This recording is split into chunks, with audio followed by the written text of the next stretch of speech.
Hey everyone, and welcome back to the Booze and Bays podcast. I'm your host Jace. This is Madison. What are we going to be talking about today, Madison? So I don't know if you've seen Evil Genius on Netflix, but I've heard about it. has something to do with a robbery that occurred in August of 2003 Okay. with a man by the name of Brian Douglas Wells. He robbed a PNC bank in Erie, Pennsylvania by wrapping a bomb around his neck and then just going for it. That's crazy. That's crazy. What an intro. It really is crazy. What an intro. Because we don't usually do always like a true crime situation, but we We haven't do. done one in a while. We haven't done one in a while, and this is more also like a true crime / a little bit of a conspiracy because his family believes that this was like a forced participation thing. Where, Okay, so like someone made him do it? yeah. Okay. Whereas everyone else is like, nah, he was just friends with some weird people. But let me set the scene because there's a lot more people involved than I thought were involved. Okay. So Marjorie Deal Armstrong, these are just like a little brief background, so you really get the scene of the people involved. She has a history of multiple mental illnesses, including bipolar disorder. She was institutionalized for multiple of them, including violence, stuff like that. She did shoot her boyfriend in 1984, just because, well, she said it was for claims of self-defense. But that husband at the time and a couple other significant others of hers have died while they're with her. Oh, it's definitely not a coincidence, man. All under, like, suspicious circumstances and all, like, not a ton of evidence with it. It was always just like, oh, it was self-defense or, like, you know. That's not a coincidence. Yeah. No. Especially, like, I don't know if you've seen the Addams Family Values where she's, like, a black widow. No. And it's basically that she is just killing boyfriend after boyfriend. What do you think is, like, the call for like a coincidence that like it's weird if it's happened twice, but like what is it like because I know somebody, not like personally, but they're on their like third or fourth wife, and the first like 2 or 3 have all died under like mysterious. Hey, you might need a report that. I was gonna say a little sketchy. I don't want to say sketchy circumstances, but it was like someone I used to work with. That's like. But it was just kind of like, oh, okay. I think 3 times is a coincidence. I think like after the second time though, you kind of start getting suspicious. You're like, all right, what's really going on? Do you think they're really just bad luck? Do you? I'm not gonna lie. That's not funny, but like, because also imagine that like 2 or 3 people, like let's say there are like 2 or 3 of them that they've all died, and she just really does have bad luck, and now on top of that, people think she's a murderer. Well, it's warranted. Like it's gonna come with that. Your bad luck. Just... He said it's gonna come to a head somewhere. Yeah. So that's what she's got going on. Okay. Then there's about contestant number 2. Right, contestant number 2 is Kenneth Barnes. He is her like fishing buddy. All of these people are in their like 60s at this point. Like the first lady had a fishing buddy. Yeah, she this like, and it was him, Kenneth Barnes. He also dealt crack, and that's an important part. Listen, that's an important part of it. He dealt crack, and he also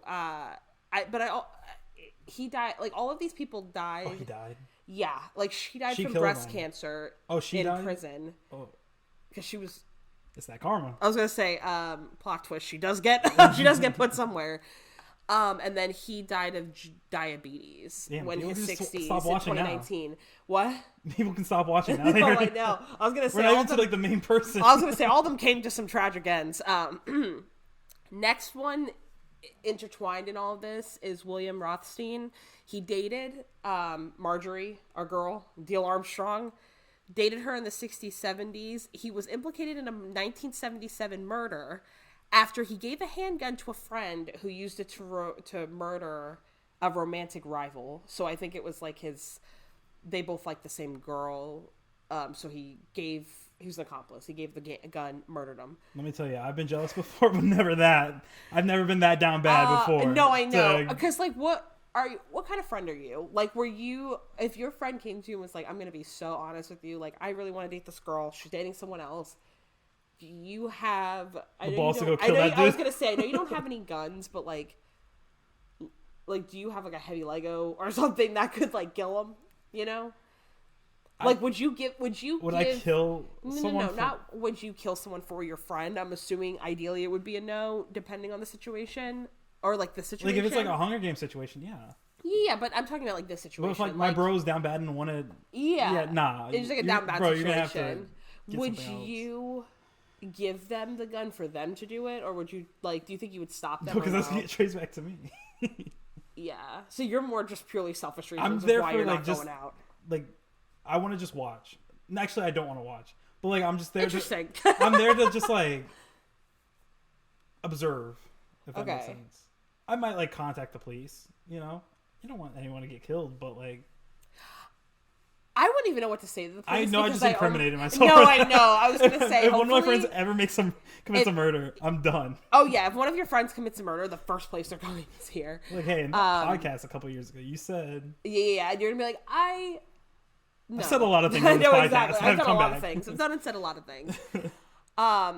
Basically...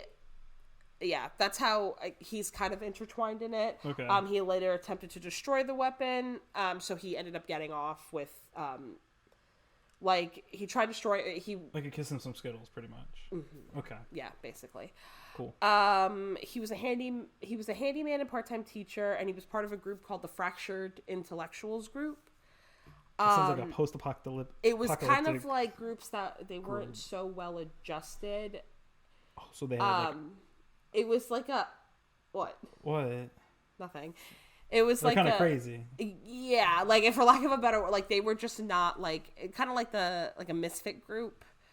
But they... Those are the villains, too. And, like... Yeah, like, they just... It seems like almost like a bunch of bad people found each other. Because it's almost like all of their stories have something to do with something, like... They all have some sort of violent history, and they all don't seem like they have it all together. But he was admitted to a community hospital in 2004 after this incident, and he ended up dying of lymphoma that year. So it's almost like, it's really weird that I feel like all of these people have died of, like, health-related issues. We got heart attack, we had breast cancer, diabetes, and lymphoma. He was... The reason he's important is he was kind of like, not the ringleader, but he's the one that made the collar. Like, he made the bomb collar, and, like, he's the one that, I think he's the one that, like, figured out how it works, essentially, and gave it, like, made it for Wells to put on. So he's kind of like a little bit of a mastermind. Not a great one, but, he's a mastermind in his own right. Okay. And then the last guy... Floyd Arthur, he goes by Jay Stockton Jr. He lived as a fugitive at Rothstein's house.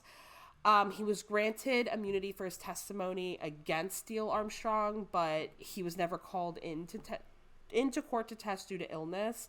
And then he also did die of respiratory failure. Sorry. Man.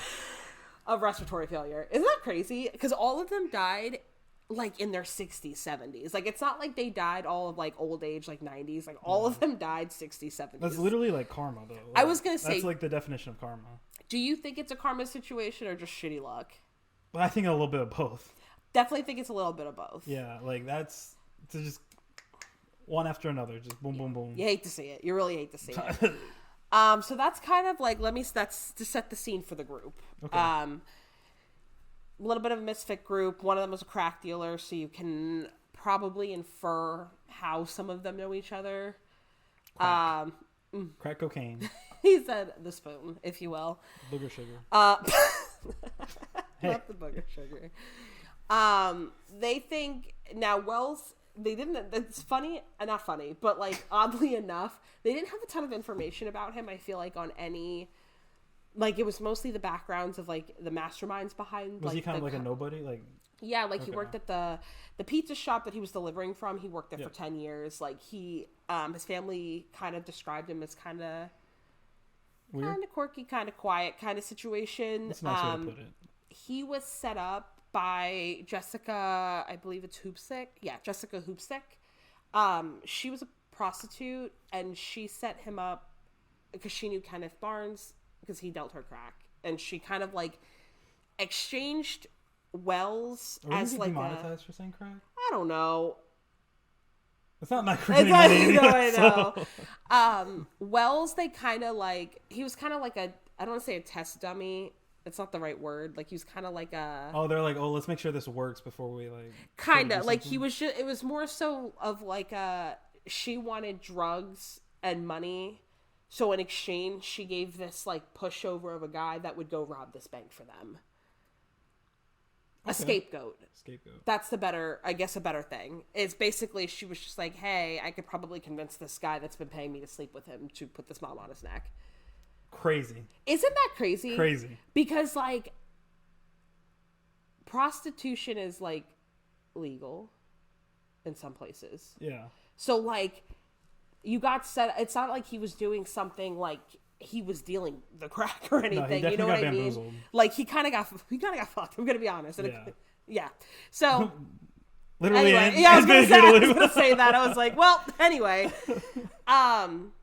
So that's what I guess the argument conspiracy thing comes from is like and I guess it's not even a conspiracy, it's more of an argument, like because I guess baby, this is true crime. I was gonna say let me set the scene of what happened and then we'll talk a little bit about the aftermath. The meat and potatoes. The meat and potatoes. So like I said, worked 10 years at this pizza delivery place.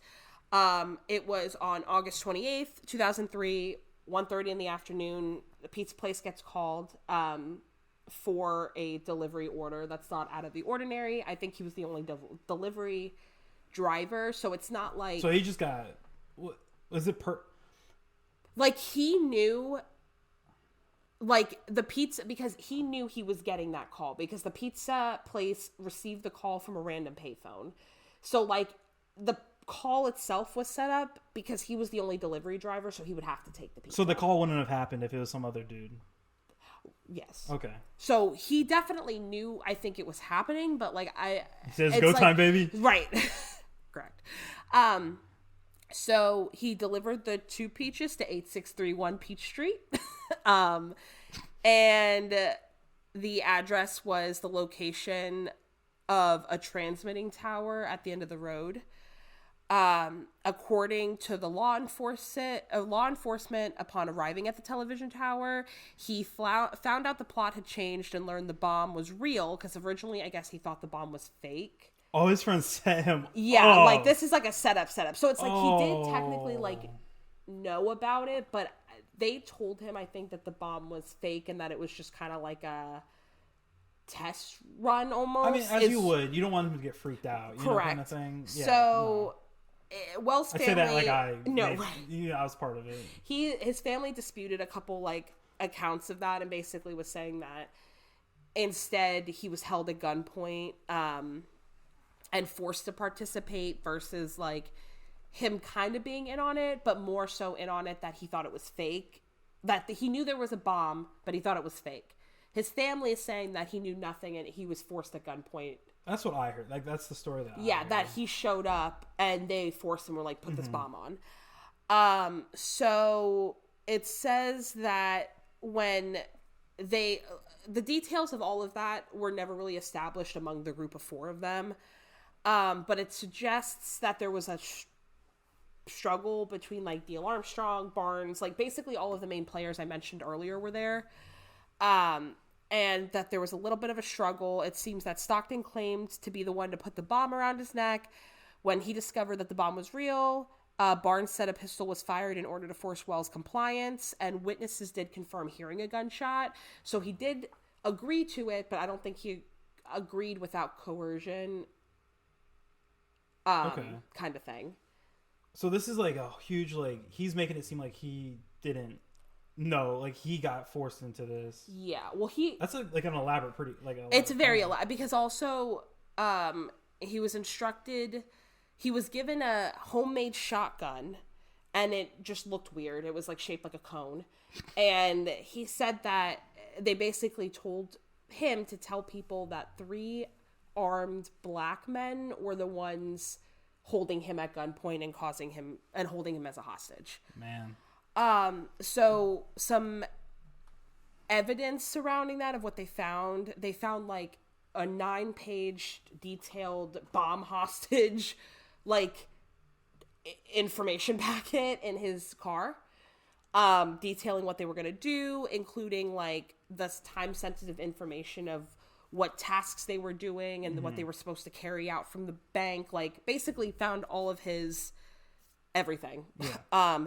Along with act now, think later, or you will die was written on the bottom of the instructions given to him, which also kind of plays into the evidence that he was maybe originally not coerced into hanging out with the people, but coerced into like the bomb actually being real.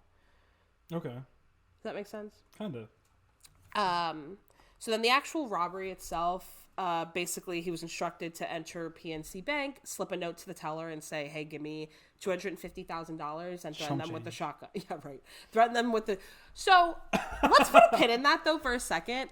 I feel like if I were to do something like robbing a bank, I feel like I would want like more compensation than $250,000. I don't know because how then much... you're also splitting that with somebody that you're stealing. How much does a bank typically have on hand? Yeah. I don't know. That's what I'm saying. Because I feel like... This is also 2003, so... I feel like they would have more cash. Because I feel like maybe now they wouldn't have as much cash because a lot of things are digital. But maybe at the time, I feel like there's a good case. Yeah. For there possibly... And don't get me wrong. $250,000 is a lot of money. But when you're robbing a bank... Right. It's not... I guess... If you think about it also in terms of like there's somebody's account there that probably has that much money in it. Yeah. Just one account, you know? People are gonna call me and be like, do you guys know how banks work? No, I'd be like, Marissa's gonna listen to this while she's at her bank job and be like, hey, dumbass, I've explained this to you multiple times. I don't know how banks work. My parents worked at a bank. I was just saying, well, maybe they can give us a lesson because we're not clearly doing well with it. But yeah, he slid the note to the teller, told them the bomb is going to explode in 15 minutes unless you do, like the full amount has to be handed over within that time. The teller was unable to access the vault that quickly and only gave him a little over $8,700. Oh, come on now. Come on now. And then he left. So at 2:38, though, a witness called 911 and basically told them, like, hey, there's someone leaving the bank, and it looks like he has a bomb strapped to him. And after like, a lot of the people were saying that, like, again, it's not funny, but it's just that he was... As he sort of... No, because he was so, like, a lot of... We're saying that he quite literally was so confident about this. Like, I think they almost... The bomb, I think what my assumption is that they told this man, hey, we're going to get a lot of money if they think there's a bomb on your neck. So put this fake bomb on your neck and go rob this bank. So he should have acted a little bit more scared. So I almost feel like he was just... I just feel like he was just like, okay, and then didn't know it was a real bomb because he got a lollipop, apparently, when he was waiting in line. Like, he was sucking on the lollipop, waiting to go extort them for money. Like, some witnesses literally likened him to skipping out, like Charlie Chaplin, like in an old-timey movie. Like, he genuinely thought that he... was the bee's knees. Hook, line, and sinker. Like, he's like, slay. I got them. I got their asses. He didn't. Because, no, he didn't. Again... this again is all under the guise of like it being a scavenger hunt, quote unquote. Yeah. So again, it's like a big he thinks he's room. Playing a big escape room. Yeah, he's the main character at this point. So this man, 15 minutes later, he leaves the bank. He completed the first task. He was going to do the second task when the police saw him and stopped him. And they arrested him because they were like, "Hey, you just robbed a bank. You can't do that, bud." Left him on a They left him on the ground of a parking lot, and Wells repeated the story. Like, 3 black guys, like, came and told me I had to do this, whatever. They provided him the shotgun, told him they would kill him unless he did it. So the police officers didn't attempt to disarm the device or anything. they just tried clearing as many people out of the like whatever, like the area, because they figured out that Wells had no idea how the bomb worked, so he could not denote it. Detonate. There we go. I can never say it. I tried saying it twice out loud last night, like, and I couldn't. Detonate. Detonate. Yeah. Detonate. Yeah. Detonate. But then I feel like it's something I'm saying dentures. I know. But the bomb, he couldn't figure it out. The bomb squad was first called at 3:04. And at 3:18, 3 minutes before the bomb squad arrived, it exploded and blasted a fist-sized hole in Wells' chest, killing him in seconds. So all of these people are dead. I mean, his was the only one, though. Like, his obviously was bomb-related. Yeah. Sweet. He died on scene. Blow it in his chest. Because it was a collar that was on. Just, like, so I think it was the way it was. I don't think it was, like, one that... Like I don't think it was one that like blasted off. I think it was one that just like hung right here and then it just exploded there. Oh, okay. So then it exploded like right here. Okay. Is my assumption of what I not picture, but you know. Sure. So obviously he did not make it past that. But the death also involved another conspiracy surrounding it, linked to it, that's like half like kind of linked to it. On August 31st of 2003 of that year, his co-worker at the pizza store, the only other delivery driver there, so Robert Thomas Panetti, was found dead in his home after suffering a drug overdose, but it wasn't confirmed if it was accidental. So they just think it's just like, and that I don't think anything ever came of it, but it was just another like kind of death related weird thing that just was like, how big? I don't want to say how big is this group, because it's not a group, but it's like a organized something is going on with this group of friends. Because I was gonna say we've hung out with our friends a couple times at least, never killed anyone thus far. Yeah. But anyway. On September 20th, later that year, 2003, Rothstein, who lived near the television tower, he called them to tell them about a body in his garage named James Roden. After he called the police, Rothstein, that was involved with that whole thing, he wrote a suicide note saying that he didn't have anything to do with Wells. And I think he was trying to stage that he tried killing himself, but they didn't believe that he actually did. But he did claim that Dale Armstrong at the time did murder her then boyfriend. Again, another person that showed up dead in her house, and she has no idea how. How's she meeting these guys? Is it like Tinder or something like that? Well, at this time, I think she's just meeting them. And from what I read, it seems like it's all like sketchy places. Like, these are like, you have to remember, these are like crack dealers. Like, they're meeting each other at sketchy bars. Like, I don't think they're really questioning it. It's not like someone like you going to this girl's house and someone murdering you. Like, that's true. I don't think anyone's like, it sounds sad, I don't think anyone's necessarily looking for these people. But he claimed that she murdered him, the guy that was in her freezer, over some money, which is how they got brought into into the station and then linked to the robbery and the investigation. That's crazy. She kept him in his freezer or her freezer? Yeah. And it was believed that she didn't, I don't think she actually got she pleaded guilty, but mentally ill to the third degree and abuse of a corpse for killing him, and then was sentenced between 7 and 27 years in prison. And they said that he was linked to it because he was planning on going to the authorities to turn them all in. And she said, no, sweetie, you're not. And she killed him. That's crazy. Cause I always see I don't know if you ever get it on TikTok, but it's like the little, cop cams. Yeah. Where it's like, they're going to a murderer's house. And it's there's this one kid that murdered this random homeless dude. And just had parts of his body in his house. I was like, that's just wild to me. You know, you like watch like serial killer documentaries, and they're like, "Oh yeah, we found a head and arms Right. in like the freezer."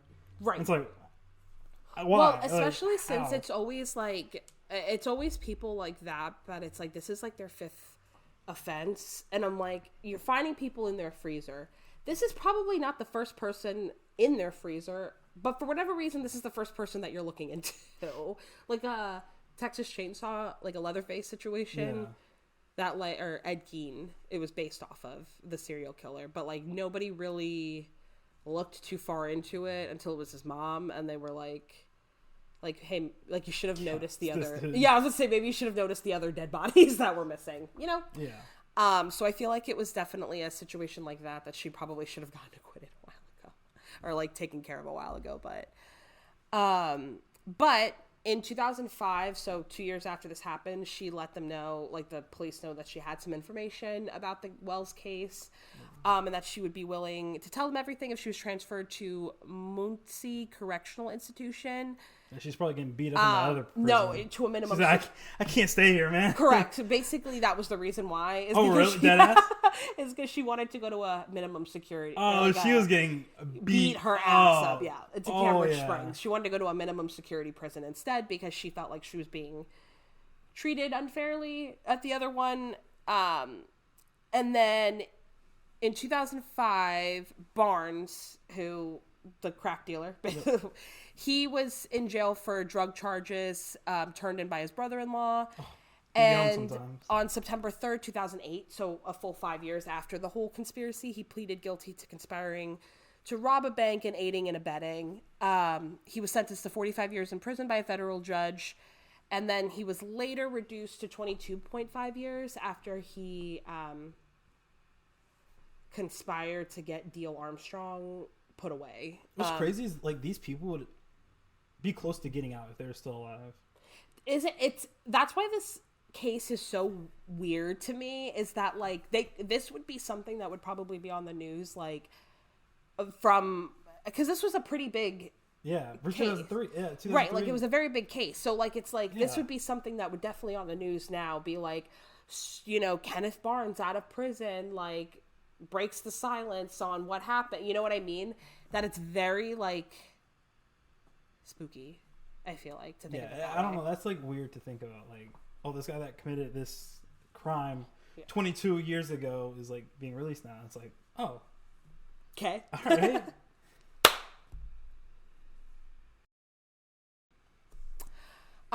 So a little bit after that, in 2007, the U.S. Attorney Mary Beth Buchanan announced Neil Armstrong and Barnes both being charged with the crime, and Neil Armstrong basically being the mastermind behind everything and being like, hey, she's murdered everybody that she's ever been in contact with. No, it's just a coincidence. No, right. It's just a coincidence. Just a silly coincidence. Rothstein and Wells obviously were named as co-conspirators, but I mean, at this point, since they are deceased, not with us anymore, then yeah, it doesn't really matter. Buchanan stated Wells had been involved from the beginning, like as far as knowing the plan, but that he wasn't aware he was going to be fitted, like I said earlier, with a real bomb. Yeah. So. Well, that's what I'm saying. Like, if I were to go, if they were to put a bomb to my neck, and they were to do like, say, hey, go rob this bank, I'd be like, and they told me it's not real. I'm gonna go in there confident as hell, you know? Yeah. But like, especially since like, if I'm not gonna die from this. I'm about to get paid. Right, because we will.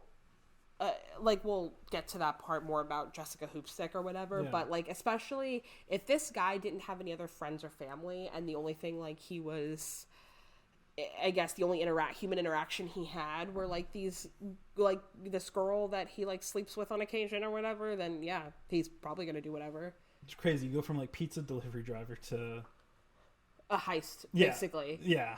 Which again, crazy. But yeah, she basically was most of her charges were dropped in a lot of her cases due to mental health, that she wasn't sane. Yeah. To be in a court case or like to be able to stand for the hearing. They basically sent her to a facility to try to get her competent so that she could be at the hearing. And they deemed her competent in October of 2010, where she took the stand to testify on her own behalf versus like through psychologists and through other things, which I think this was one of the first times that she actually testified for herself. And then she said, peace out. I'm gonna die. Right. And then she asked for a change of venue because she was... Where did she want it? Where did she want it?